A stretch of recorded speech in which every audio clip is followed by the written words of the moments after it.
I heard Keith Blevins in one of his talks. He said that what the principles do for us, he said they take things off your mind. Rather than giving you something extra to think about, to worry about, to have to take care of, he says they do the opposite. They take things off your mind. And I thought that's a beautiful way of putting it, and it's consistent with my own experience. Because what I've seen when people start to catch a glimpse of these principles, one of the commonest felt reactions that they have is a sense of relief. It's thank God, thank goodness for that. And they suddenly realise that what they thought was true isn't.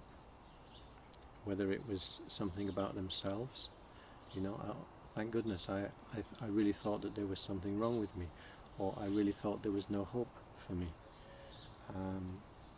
And now I see that that's not true. That's a relief when you realise that. When you realise, actually, I'm perfectly okay the way I am. I'd just been believing a bunch of thinking that said I wasn't. It's also a relief in the sense that when we've made the mistake, which we all make, of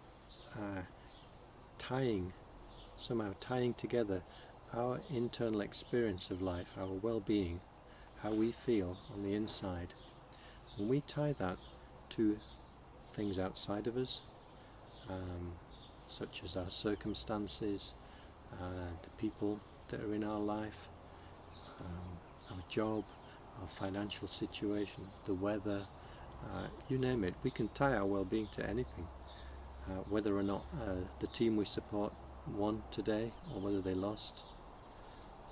So when we tie our well-being to these constantly changeable things, then we are always at the mercy of life. It's a bit like being dragged through life.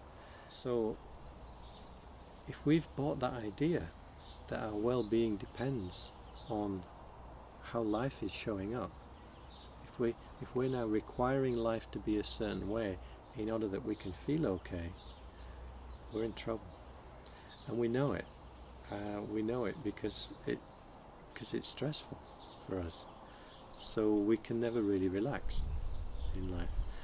We have a constant need or drive or desire to make life different, to make it better, to get other people to change, to shape up. We need to fix our relationships. We need to go into our past and sort that out. Even though it's actually finished and it doesn't exist anymore, we extend that idea. You see, we compound the error. It's very interesting how when you start to see how this plays out, you see how one false assumption leads to another. So it's a bit like the house of sand idea. When the foundation is not true, then it doesn't matter how good a builder you are, how good a carpenter you are, the whole building is going to be off. And the higher you go, the more you add to the structure, so the more effort it's going to take to keep it intact, to keep it upright, because the foundation's not right. There's something, the ground upon which it's all sitting isn't true. And to me this is the wonderful thing about the principles, is how they simplify life for us in so many ways. They relieve us of the need to fix ourselves, fix other people, make the world a better place. Now that's not to say that we can't make changes in life, or we can't contribute to society if we see that there's some act of service that we could perform. There's nothing in this that says don't go ahead and do it. What this does show you, though, very clearly, is whether you're doing that for what I would call it's like the right action for the wrong reasons. You know, when we do the right thing for the wrong reasons, we tend to create a messy result, a messy outcome. And what I mean by the wrong reasons is simply that we haven't yet understood the connection between the internal and the external. We haven't understood the nature of it correctly. So we are unconsciously going about life trying to make life better in order that we can feel okay, in order that we can relax.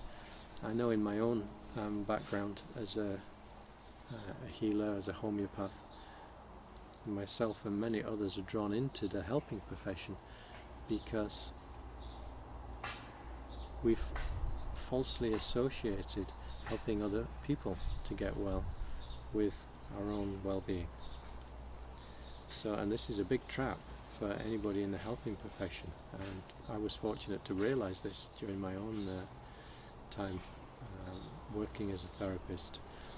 I realized that this is the number one cause of burnout, is that we make our well-being dependent on how our clients are doing, for example. So if the clients are doing well, then I get to go home and feel happy. But no therapist has the experience where all the clients are doing equally well all the time. And so you get those days when people come in, they say, I'm not doing so well, I was okay for a while, I've had this setback, and the treatment that you're giving me doesn't seem to be working. The treatment that I'm paying you for, which you're giving me, doesn't seem to be working. Suddenly, as a practitioner, you start to lose heart, you start to lose confidence, because it seems like, in that moment, it seems like those outcomes are what determines your well-being.